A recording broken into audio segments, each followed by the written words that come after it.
party synergy at inaugural meeting. On social and community news tonight, we beam our searchlight on how female tricyclists are breaking barriers in a world of transportation or profession dominated by men. But the question is, what is the motivation? Is it driven by economic necessity or personal freedom? And how this trend contributes to changing social norms and perceptions? The answer is right here.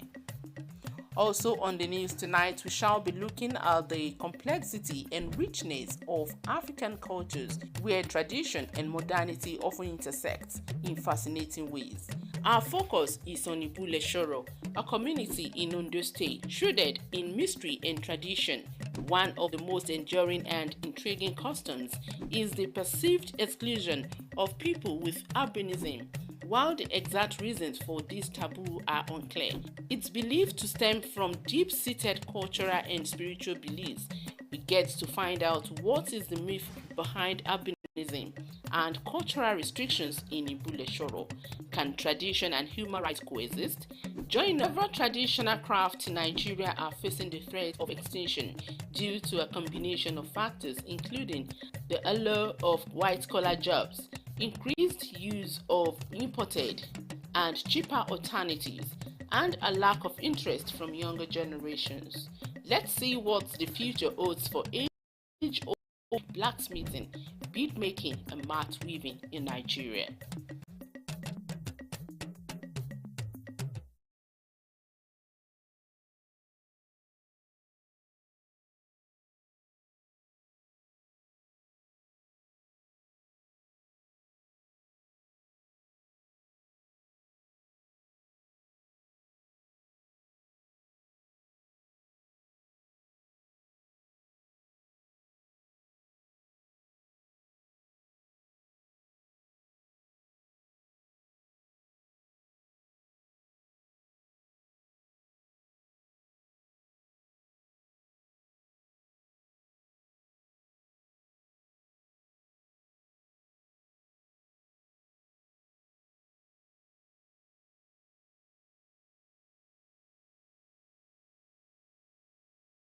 It is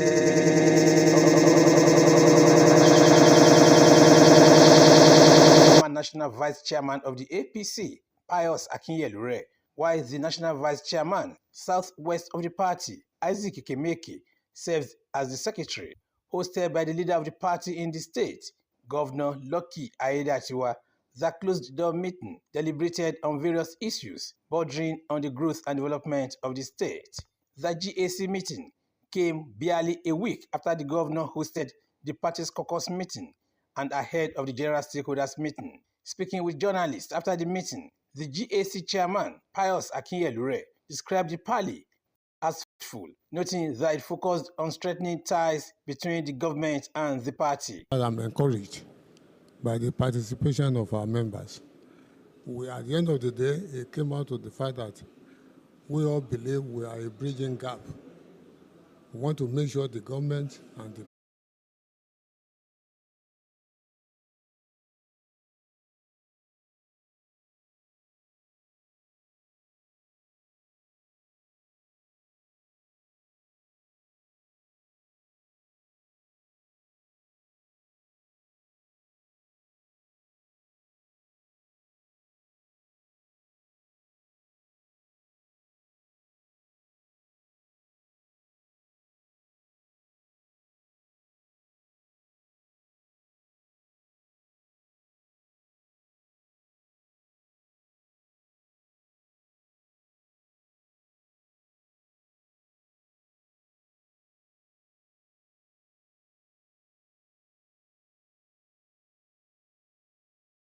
Estimated projections in 2025 indicates that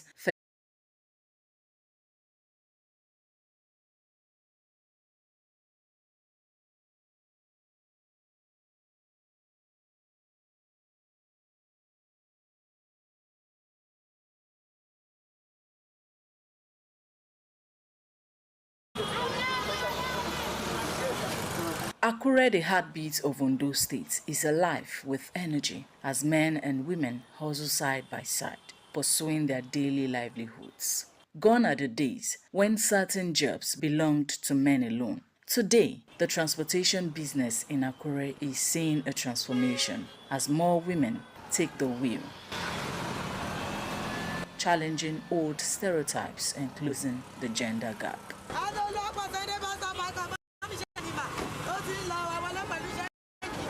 Olayinka, a single mother, has been in the tricycle transport business for over 3 years, a means of livelihood she has identified with to provide for her children's education.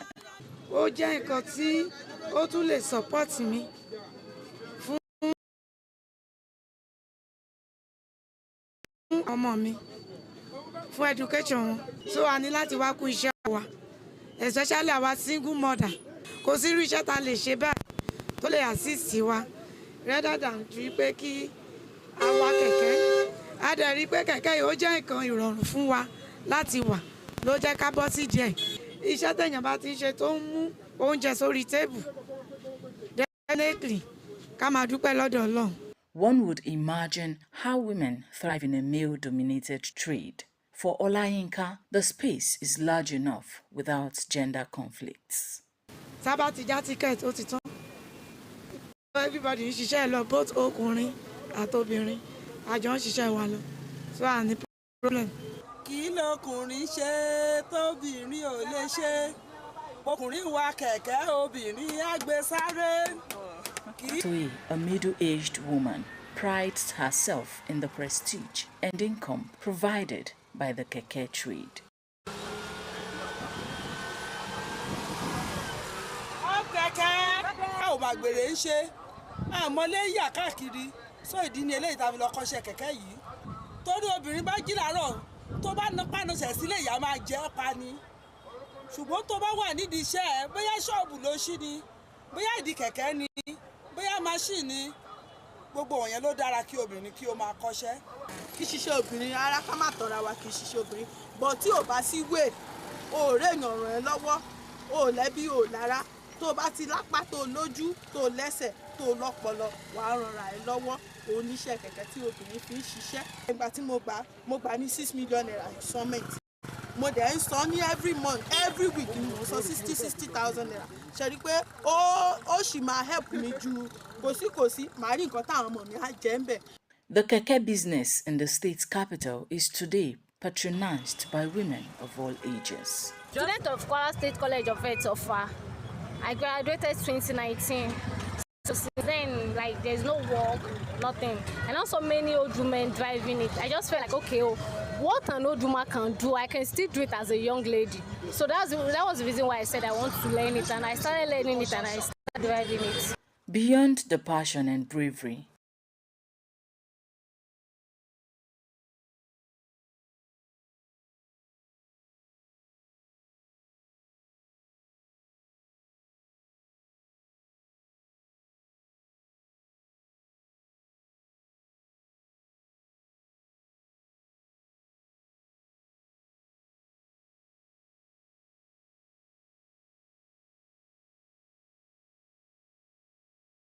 that inspired these women into taking up a male-dominated trade.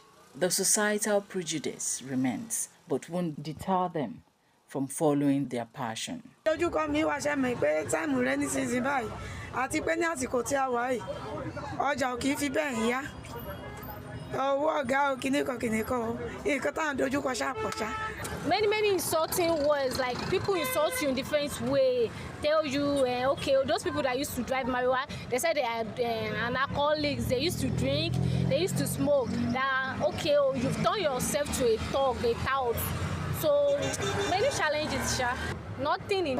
Many of these female tricyclists do not own a tricycle, begging the need for government and financial institutions to complement their efforts at facilitating aid schemes to enable their quest for proprietorship. Joy Pius for OSRC Social and Community News.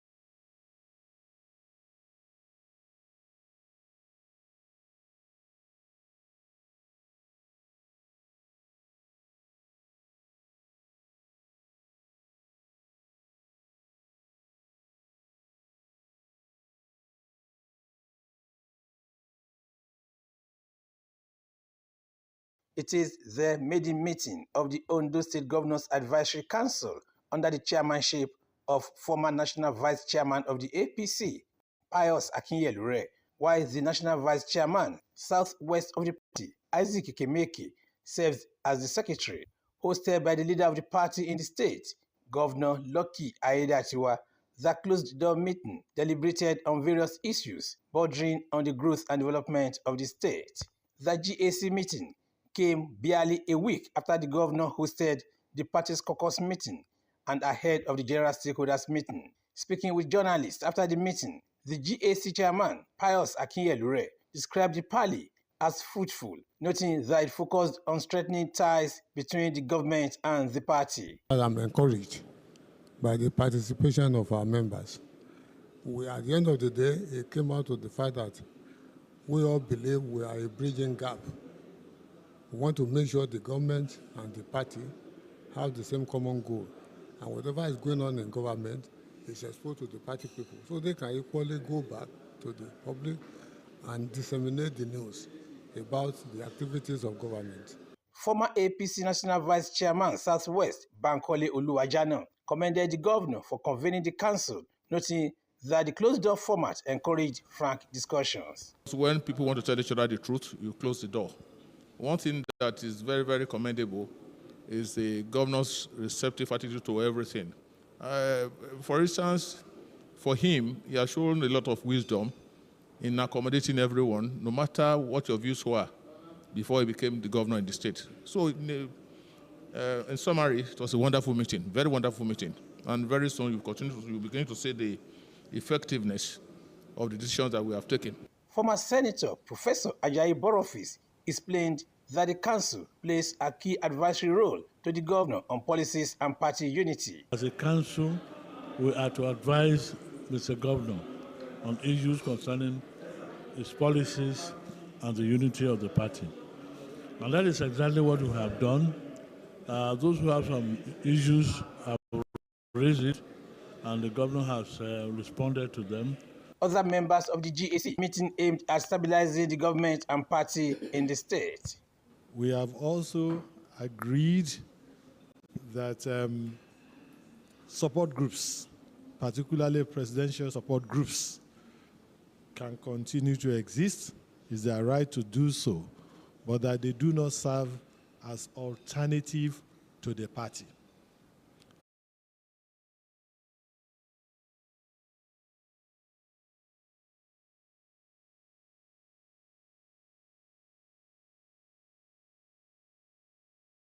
Wahab Bankole, Osrc News. It's social and community news on Osrc Television. We'll take a break now. When we come back, the news continues. Please don't go away.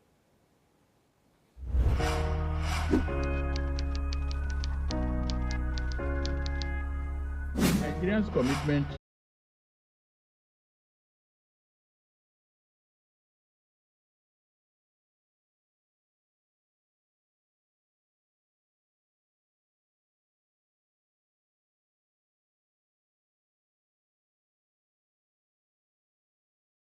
international market while ensuring every citizen has access to affordable nutrition. Powered by Grassroots Movement for Tinubu GMT, Ondo State Chapter, GMT, in God we trust.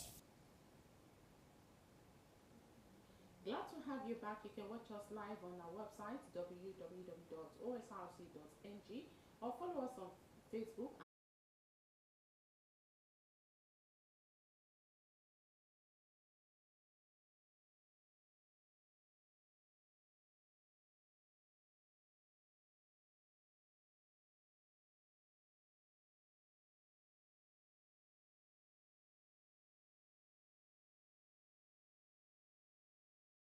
Law, Osrc's blessing will be visited the community to uncover the beliefs and reasons behind this long-held practice. Albinism is a genetic condition caused by changes in certain genes that affect the body's production of melanin. It occurs among all races and ethnicities, and people with albinism experience the same growth and intellectual development as anyone else. In southwest Nigeria, culture and tradition are highly respected, but in one community, a long-standing custom stands out. This is the ancient town of Uleshoro in the federal and local government area of Ondo State. While this community is peaceful and welcoming to all, there's this age-old taboo that forbids albinos from entering into this land. Ibuleshoro, a town known for its rich cultural heritage and farming as its main occupation, holds a sacred tradition that strictly rejects albinism. To understand why, we visited the palace of the Olubule of Ibuleshoro, who explained why the community's customs forbids albino. Since the inception of this community, albino is forbidden. Because there is from the generation to generation, because I was not born during the time, but from generation to generation, we could hear that albino is forbidden. According to the king, no indigene of Ibuleshoro has ever given birth to an albino. None of the indigenous will give birth to albino. If anybody, any woman or man or something, even that is a stranger,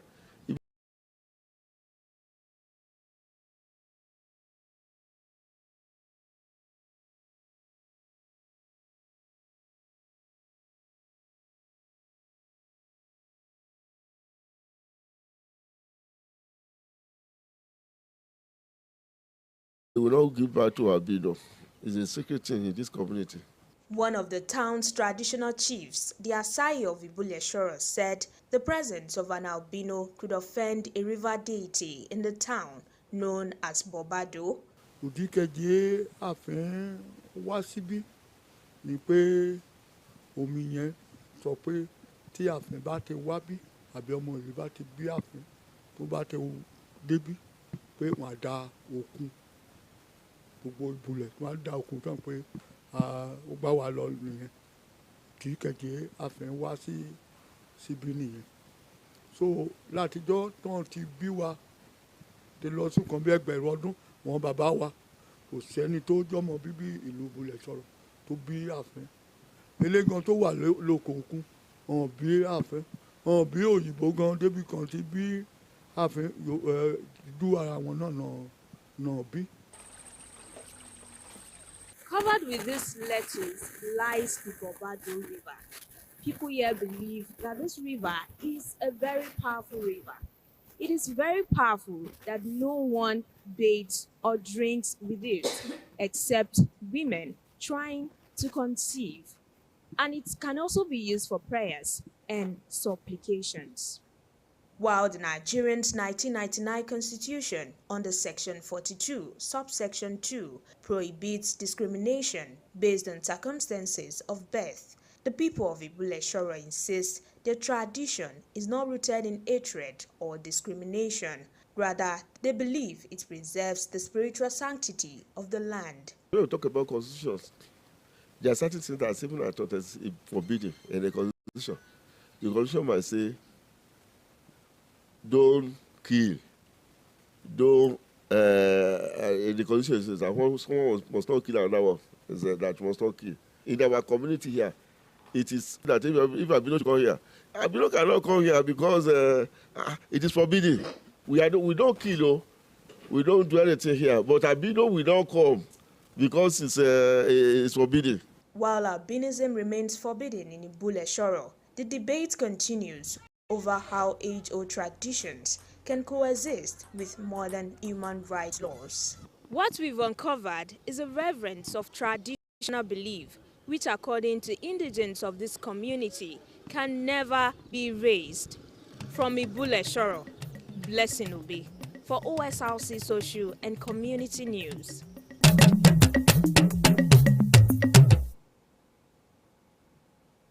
A deep, thought-provoking report, it highlights the delicate balance between respecting tradition and upholding human rights, a conversation that remains vital in today's Nigeria.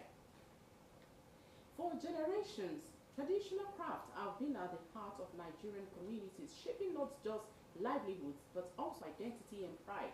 Today, these age-old trades face uncertain days, with fewer young people stepping forward to learn the skills.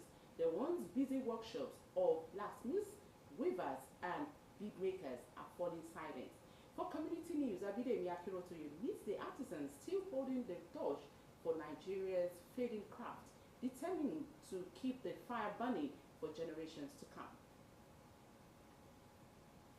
In Nigeria, the pulse of tradition still beats, though faintly. Once the clank of the blacksmith hammer, the soft swish of weaving, and the careful treading of beats were everyday sounds in a community